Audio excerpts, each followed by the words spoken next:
Hello everyone, आप सब कैसे हैं। उम्मीद करता हूं आप सभी अच्छे होंगे और मेरा वीडियो आप तक पहुंच रही होगी। यदि आप सब्सक्राइब नहीं किए होंगे तो प्लीज़ सब्सक्राइब कर लीजिए। ऐसी ही रोज़ मैं नई नई वीडियो आपके पास लेके आऊँगा, कुछ जानकारी मैं आपको देता रहूँगा।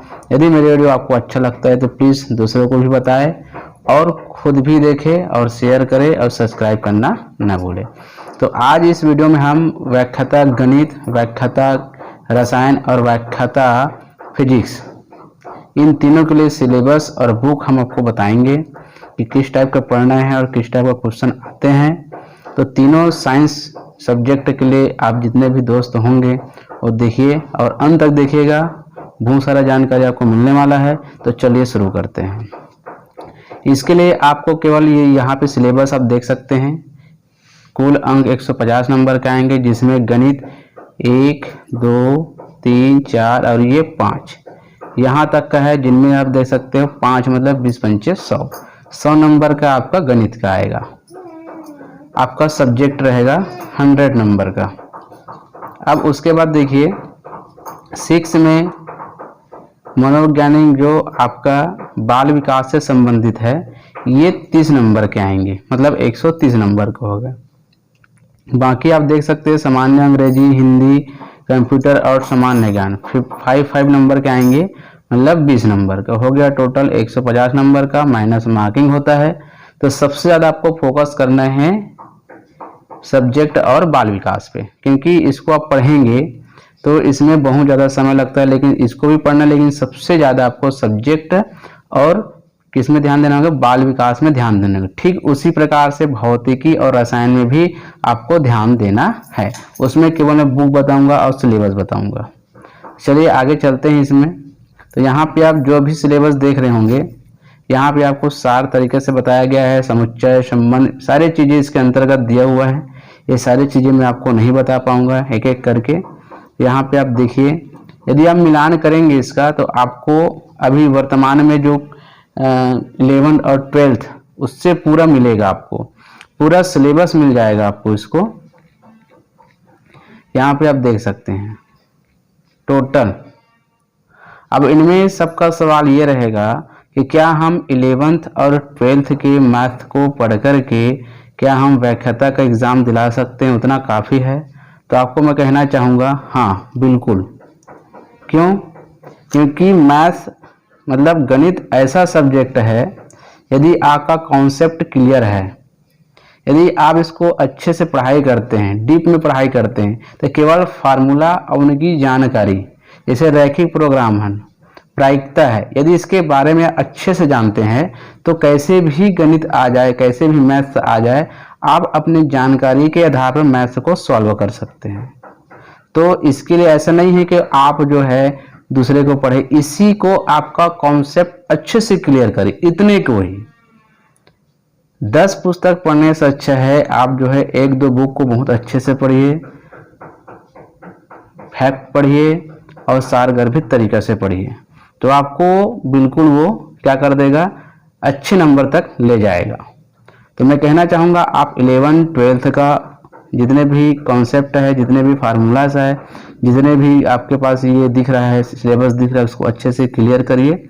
और जहाँ तक हो सकता है मेरे ख्याल से आपको ये बिल्कुल व्याख्याता बना देगा।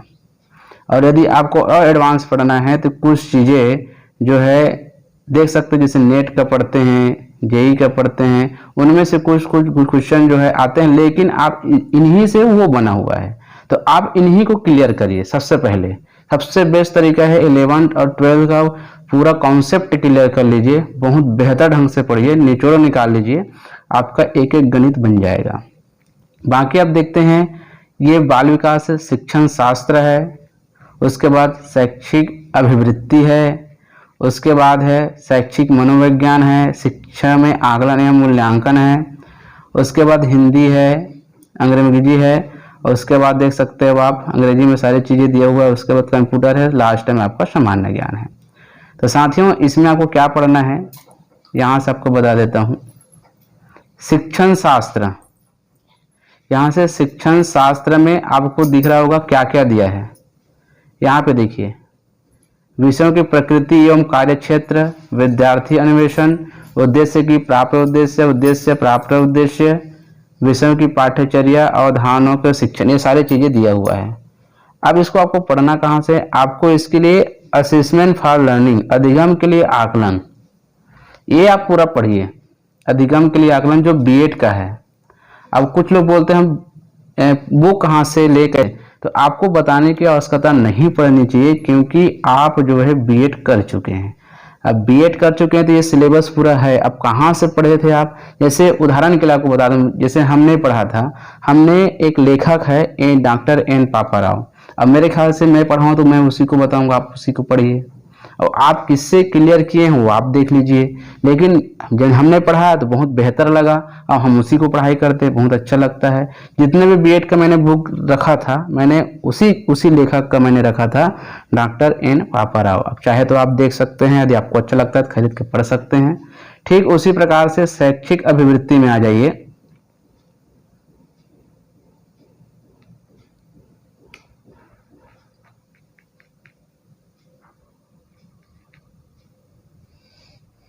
यहाँ पर आप देखिए शैक्षिक अभिवृत्ति, यहाँ पर ये ज्ञान एवं सीखना, दूसरा शिक्षण एक पेशे के रूप में, रचनावादी शिक्षण, शिक्षकों के व्यावसायिक विकास, शिक्षा का लैंगिक परिप्रेक्ष्य। अब यहाँ पे आप देख सकते हैं क्या क्या दिया है, सभी चीज़ें, अधिगम, ज्ञान निर्माण, रचनावादी, कक्षा, शिक्षक, व्यावसायिक, ये सारी चीज़ें यहाँ पे दिया हुआ है। मैं आपको इसको बाद में बताता हूँ क्यों, मैं आप आगे चलते हैं। यहाँ पे आइए शैक्षिक मनोवैज्ञानिक, उसके बाद है ये, इसके पहले है शैक्षिक अभिवृत्ति।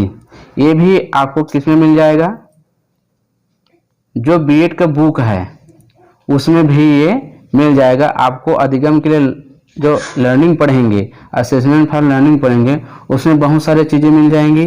और एक बुक और बताने वाला हूँ मैं आपको, जिसका नाम है curriculum and knowledge, knowledge and curriculum, है ना। ये आपको पढ़ना होगा, जिसको बोलते हैं ज्ञान एवं पाठ्यक्रम, करिकुलम एंड नॉलेज। ये भी उन्हीं का पढ़ सकते हैं, पापाराव का ले सकते हैं, उसका भी पढ़ सकते हैं। सारी चीज़ें यहाँ पे आपको मिल जाएगा, ये वाला पूरा सिलेबस वहाँ पे कवर हो जाएगा। और उसके बाद बता रहा हूँ मैं, ये वाला आप देखेंगे शिक्षा में आकलन एवं मूल्यांकन, ये पूरा सिलेबस ऑल टोटल वहाँ पे मिलेगा आपको।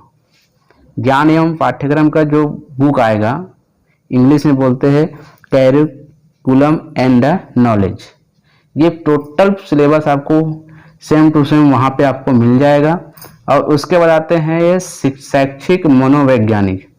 तो शैक्षिक मनोवैज्ञानिक के लिए आपको केवल बाल विकास पढ़ना होगा। बाल विकास से संबंधित मानव विकास, शारीरिक विकास, मानसिक विकास, सारी चीजें दिया हुआ है। यदि आपको बुक लेना ही है, मान लीजिए आपको नहीं मिलता है, तो बाल विकास एवं शिक्षा मनोवैज्ञानिक करके मेरे पास एक बुक है, डॉक्टर शशि चित्तौड़ा, हरिश्चंद्र नरसावत इसका है, और ये आपका मिल जाएगा। ये कल्पना पब्लिकेशन जयपुर वाला है, मेरे पास से बहुत अच्छे ढंग से बुक लगा मेरे को, तो मैंने रखा है। इसमें सारी चीज़ें सेम टू सेम आपके लिए पूरे चीज़ें वहाँ पे उपलब्ध हो जाता है। और नहीं लेना चाहते तो आप वही डीएड का बाल विकास पढ़िए, जिसमें सभी चीज़ें हैं। अब कुछ चीज़ें जैसे कि विशिष्ट आवश्यकता वाले बच्चे हैं, विभिन्नताएं हैं, इसको आप जो है सर्च मारिए, पीडीएफ निकलेगा इनका, तो पीडीएफ निकलेगा, वहाँ से आप नोट्स बनाएंगे। ऐसे बहुत सारे कोचिंग संस्थान हैं जहाँ पे बहुत अच्छे ढंग से इसके बारे में बताया गया है ना। या आप जो है बीएड में भी आपको बाल विकास से संबंधित बुक आता है, जो मैंने पिछले वीडियो में बताया था, चाइल्डहुड एंड ग्रोविंग अप करके, वहाँ से आप देख सकते हो, क्योंकि वहाँ पे पूरा चाइल्डहुड के बारे में बताया गया है, उसको ग्रोविंग के बारे में बताया गया है, विकास के बारे में बताया गया है, तो वहाँ से आप देख सकते हैं, बहुत अच्छे ढंग से वहाँ पे दिया गया है। अब इसको मैंने शिक्षा में आकलन के लिए मैंने बता दिया है। आप जो है बिल्कुल जो है ज्ञान एवं पाठ्यक्रम को आप पढ़ सकते हैं, और अधिगम के लिए आकलन, दो बुक आप बिल्कुल ले लीजिए, बहुत अच्छे ढंग से दिया हुआ है। और बाकी बुक और है, नॉलेज एंड करिकुलम तो हो ही गया, उसके बाद अधिगम के लिए आकलन हो ही गया, चाइल्डहुड एंड ग्रोइंग अप हो गया, अब बाल विकास, 4 बुक आप जो है बिल्कुल पढ़िए। आपको अच्छे से क्लियर हो जाएगा। तो ये तो रहा आपका मैथ्स का, जिसमें अंग्रेजी और हिंदी आपको बताने की जरूरत नहीं है, आप बहुत पढ़े लिखे लोग हैं, आपको ज़्यादा इसके बारे में बताना मैं उचित नहीं समझता। और ठीक उसी प्रकार से मैं आगे चलते हैं फिजिक्स की ओर। चलिए अब देखते हैं भौतिक की पद हेतु परीक्षा योजना मतलब सिलेबस के बारे में देखते हैं। यहाँ पे आप देख सकते हैं 1 2 3 4 ये आपको कहाँ से मिलेगा, और ये फिजिक्स का है 25 चौक 100 नंबर का। यहाँ भी सेम टू सेम, बाकी जो है जो मैंने मैथ में आपको बता दिया वो सारी चीज़ें हैं। तो मैं केवल यहाँ पे इतना बताना चाहूँगा साथियों, बहुत बेहतर ढंग से देख सकते हो आप, ये पूरा सिलेबस आपको यहाँ भी 11th और 12th से आएगा। टोटल आप देख सकते हैं ये 11th और 12th का ही है, लेकिन पढ़ना कैसे है, 11th 12th का तो टोटल आप पूरा निचोड़ निकाल लीजिए बहुत अच्छे ढंग से, और आपको थोड़ा सा एडवांस, ज़्यादा से ज़्यादा 5 से 10 नंबर का एडवांस जो है आपको जेई लेवल का या नीट लेवल का क्वेश्चन पूछते हैं। तो जितना भी न्यूमेरिकल क्वेश्चन देखना है तो वहाँ से आप देखिए, क्योंकि वहाँ से कॉन्सेप्ट क्लियर हो जाएगा, वहाँ से आपका न्यूमेरिकल जो है कंप्लीट हो जाता है, अच्छे ढंग से हो जाता है, तो आपको ये सारी चीज़ें क्लियर हो जाएगा। लेकिन मैं इतना कहना चाहूँगा, यदि आप 11 12th का भी बहुत अच्छे ढंग से क्लियर कर लेते हैं तो आपको किसी भी चीज़ को पढ़ने की और दूसरे बुक को पढ़ने की आवश्यकता नहीं है। केवल और केवल जो है आप जो है न्यूमेरिकल क्वेश्चन के लिए देख सकते हैं, नीट के लिए, पीएमटी का है, जेई का है, इसका आप देख सकते हैं, है ना। बाकी आप 11 12th का अच्छे से पढ़िए, आपका क्लियर हो जाएगा, क्योंकि मैं उन लोगों से चर्चा किया हूँ और खुद मैं फिजिक्स का स्टूडेंट रहा हूँ और मेरे को पता है। और मैथ मेरा और फिजिक्स और केमिस्ट्री तीनों में हमेशा मतलब पिछले 2-3-4 साल से मैं कोचिंग लेता रहा हूँ। और नहीं आप यकीन नहीं होगा तो आप मेरा वीडियो देख सकते हो, यूट्यूब में डाला हुआ है, मैंने फिजिक्स का भी डाला है, केमिस्ट्री, मैथ तक का नहीं डाला है। मैथ तक का इसलिए डाला है क्योंकि उसका कोई स्टूडेंट नहीं मिल पाया था तो उसका नहीं डाला। लेकिन मैं मैथ का स्टूडेंट हूँ, लेकिन मेरा फेवरेट सब्जेक्ट है भौतिकी। भौतिकी बहुत अच्छा मेरे को पढ़ना अच्छा लगता है। केमिस्ट्री भी मैं 80% जो है बच्चों को पढ़ा लेता था, और मैथ को मैं तो पूरा पढ़ा ही लेता हूँ। तो केमिस्ट्री में चलते हैं। यहाँ पे देखिए व्याख्याता रसायन के लिए पद परीक्षा योजना, यहाँ पे सेम है, आप देख सकते हो। यहाँ पे केवल 3, यहाँ पे देखिए भौतिक रसायन, कार्बनिक रसायन, अकार्बनिक रसायन, 2 35 नंबर का है, 1 30 नंबर का है, 100 नंबर का हो गया। बाकी सेम टू सेम बाकी चीज़ों के लिए है। लेकिन इसके अंतर्गत देखिए सबसे पहले है आपका भौतिक रसायन, कार्बनिक रसायन, अकार्बनिक रसायन, जो हम बीएससी में पढ़ते हैं, तीनों पढ़ते हैं, उसी का है ये। लेकिन आपको ये सिलेबस कहाँ मिलेगा, पूरा सिलेबस और ढूंढ के देखिए, सेम टू सेम आपको 11th और 12th का मिलेगा टोटल, है ना। अब मैं उनसे चर्चा किया हूँ इस संबंध में, जो टॉप 10 में आए थे, उसका नंबर टॉप 10 में उसका नंबर नाम आया था, और बहुत अच्छे ढंग से पूरा चारों सब्जेक्ट का, चाहे 2 हो, चाहे विज्ञान प्रयोगशाला हो, चाहे इंग्लिश माध्यम वाला शिक्षक हो, हिंदी माध्यम वाला शिक्षक हो, और व्याख्याता हो, तीनों में उन्होंने टॉप किया था। तो मैंने उनसे चर्चा की इसके बारे में, तो उन्होंने साफ कहा है कि यदि ये 11 12th का अच्छे से पढ़ लेते हैं तो ऐसा नहीं है कि यहाँ से नहीं आता, आपको केवल इसमें डीप पढ़ना है, बहुत ही कॉन्सेप्ट क्लियर करना है। ऐसा नहीं कि ऊपर ऊपर से पढ़े और निकल जाए, आपको पूरा न्यूमेरिकल क्वेश्चन से लेकर के हर एक चीज को आपको अच्छे से तैयारी करना है, तब जाके आपको क्लियर हो पाएगा। सबसे पहले आपको उसकी परिभाषा, छोटे छोटे बिंदु को बहुत अच्छे ढंग से पढ़ना होगा। उनका कहना यही था और मेरा भी कहना वही है, क्योंकि मैं जब पढ़ाता था 11 12th का तो मेरा बहुत ही अच्छा ढंग से दिया हुआ है, और मैंने क्वेश्चन देखा है केमिस्ट्री का, फिजिक्स का, मैथ का। तो यदि उनका हम कॉन्सेप्ट क्लियर कर लेते हैं तो आपको दूसरा पढ़ने की जरूरत नहीं है, केवल प्रैक्टिस करने के उद्देश्य से आप उच्च एडवांस पढ़ सकते हैं। एडवांस क्लास का जैसे जेई है ना, आपका नीट है, यहाँ भी दोस्त का कहना था कि 5 से 6 क्वेश्चन ऐसे ही नीट से संबंधित क्वेश्चन आया था, थोड़ा एडवांस हो गया था। बाकी जो है जनरली 11 12th का ही पूछा गया था, बहुत बेहतरीन ढंग से पूछा गया था, उनका कहना है। तो साथियों मैं आपको कहना चाहूँगा, आप अच्छे से इसको क्लियर कर लिए, और वही है अगर आपको एडवांस पढ़ना ही है तो जेई नीट इसका ही आप देखें, वहाँ से अच्छा क्लियर करें। न्यूमेरिकल क्वेश्चन के लिए, थ्योरिकल के लिए आपको 11th-12th ही बहुत बेहतर है। ये पिछले सिलेबस, अब पिछले क्वेश्चन के आधार बता रहा हूँ, क्योंकि आपको मैं इसके बाद जो प्रत्येक सब्जेक्ट का मैं क्वेश्चन पेपर भी डालने वाला हूँ, तो वहाँ से आप देख लीजिएगा बिल्कुल इससे मिलता है कि नहीं है। बिल्कुल मिलता है। और हिंदी, सामान्य अंग्रेजी, इसके लिए तो आपको बताने की आवश्यकता नहीं है।